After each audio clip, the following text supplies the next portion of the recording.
Ini adalah kisah tentang akhir dari sebuah zaman yang dimulai dengan adanya kehancuran-kehancuran. Ledakan demi ledakan yang mengakibatkan yang sudah ada hancur berkeping-keping. Kemudian kita lihat di situ ada rasa putus asa yang besar. Tapi setelah itu kita saksikan ada hamparan cahaya. Ada harapan bahwa setelah itu dunia akan menjadi lebih baik. Dan kita menyaksikan di situ ada gumpalan-gumpalan perubahan. Setelah itu kemudian kita menyaksikan ada harapan untuk sebuah keteraturan baru. Keteraturan yang diharapkan oleh banyak orang, tetapi begitu terjadi keteraturan, itu pun akan ditandai dengan adanya ledakan baru. Tidak selamanya ledakan akan terjadi, tetapi kita akan menyaksikan keteraturan, ketidakteraturan, dan sejumlah ledakan-ledakan baru. Hidup akan masuk dalam zaman baru. Sebuah akhir dari sebuah zaman bukanlah akhir dari sebuah zaman yang tiada akhir. Bukanlah seperti yang digambarkan dalam kitab suci, tetapi memiliki ciri-ciri yang sama, yaitu munculnya lawan-lawan yang tak kelihatan, bencana alam. Bahkan di dalam kitab suci disebutkan matahari akan terbit dari tempat tenggelamnya. Tetapi manusia menyaksikan kehancuran-kehancuran, alam yang berubah, yang mulanya ditandai dengan signal-signal yang sangat lembut, tetapi manusia tidak membacanya.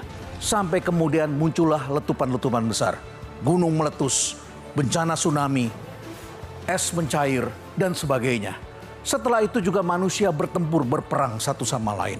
Dari sebuah perebutan untuk mendapatkan lebih baik dari yang lain. Itulah yang kemudian melahirkan gelombang baru sebuah kehidupan. Dari kehancuran-kehancuran yang kita pikir tiada akhir, yang disebut sebagai train break. Sebuah tren yang berakhir.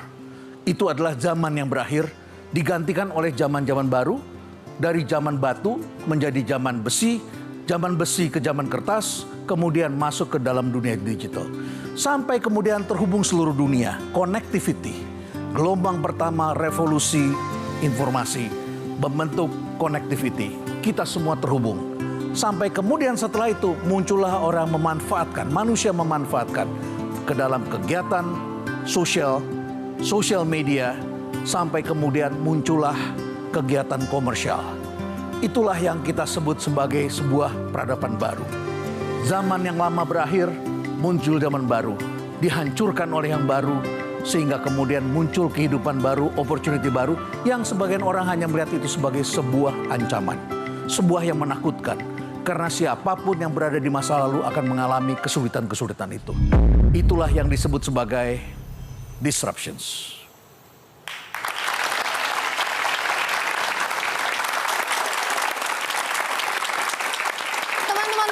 Mari kita sambut bersama Profesor Renat Kasali. Iya, terima kasih. Apa kabar Profesor Renat? Baik. Luar biasa. Sini, ya. Baru saja menerbitkan buku Disruption ya Pak? Disruptions ya.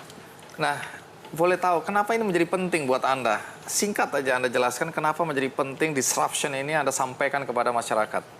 33 tahun di dalam kampus, Mas Andi. Iya. Kita menyaksikan perubahan generasi-generasi baru selalu berdatangan setiap tahun. Dan kita menyaksikan kali ini anak-anak muda ini berbeda dengan masa lalu. Apa itu bedanya? Pertama. Bedanya satu, mereka ini yang disebut millennials kan. Millennials. Hobinya mereka travel. Mereka senang berpergian kemana-mana. Mereka bekerja waktunya singkat karena sekolahnya singkat. Yang kedua, mereka dibesarkan dengan teknologi informasi. Yap. Yang ketiga, mereka ini memiliki karakter senang hidupnya menjadi lebih merdeka. Di mana-mana kata kuncinya adalah happiness, passion. Jadi mereka cari pekerjaan yang ada happiness-nya, ada passion-nya, ada kemandiriannya. Dan kemudian mereka cari yang ada hubungan dengan teknologi mereka, teknologi digital itu. Bang Andi, sepertinya kita harus juga mengajak para mentor kita hari ini. Tentu. Mentor kita siapa hari ini? Veronica Kolondam. Dan yang kedua ada Billy Boot. Wow, thank you. Apa kabar?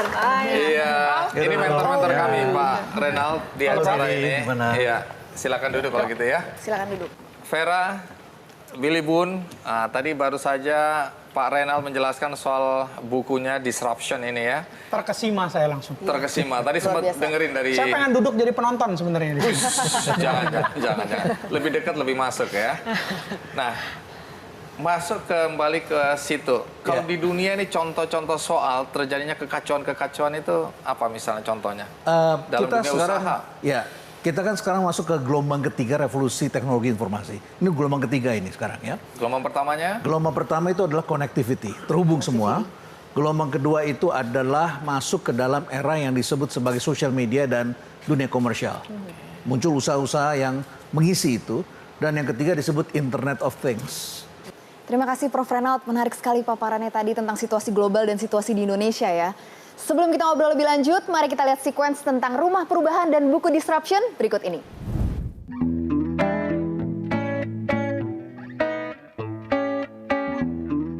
Tergerak untuk melakukan perubahan nyata. Itulah yang melatar belakangi Reynald Kasali mendirikan Rumah Perubahan.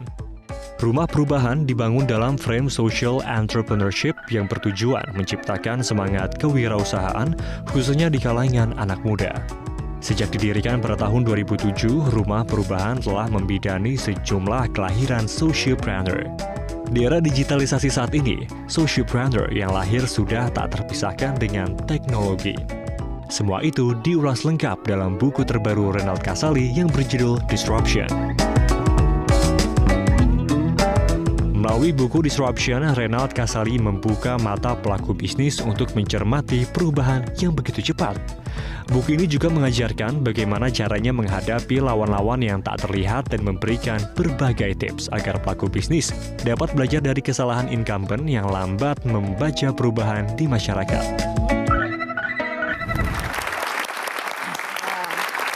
Luar biasa bukunya. Nah, Prof. Reynald boleh dijelaskan ke kita, kenapa sih perusahaan besar itu cenderung sulit mempertahankan keberhasilannya? Ada 3 time zone, 3 zona waktu. Yang pertama adalah masa lalu, the past. Yang kedua adalah sekarang ini, kekinian ya. Kemudian ada the future. Nah, saingan-saingan kita sekarang sudah mengerjakan the future dibawa ke sini hari ini.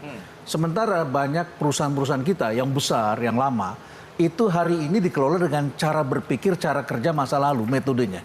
Kalau kita masuk ke banyak perusahaan-perusahaan yang besar, yang jaya di masa lalu, hampir semuanya seperti itu. Sehingga kemudian sekarang kita lihat misalnya ketika lemari es ada di setiap rumah, itu kita saksikan pabrik es batu mati semua. Tapi mereka tidak bersekutu kan, diam-diam. Akhirnya matinya pelan-pelan. Ya.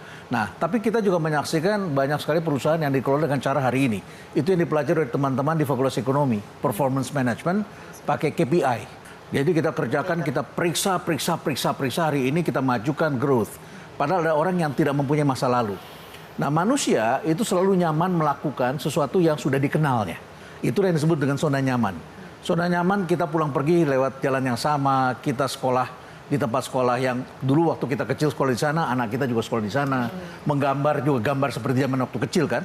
Gunung 2, ada matahari yang dikasih mata dan sebagainya gitu ya. Kita senang melakukan itu. Kenapa? Karena kita kenal. Nah, itu yang disebut zona nyaman. Nah, sedangkan orang-orang baru, anak-anak muda dengan teknologi, itu nggak punya masa lalu. Ya mereka meng-create the future. Dan inilah yang menghancurkan hari ini, karena tidak terbayangkan akan bisa seperti itu.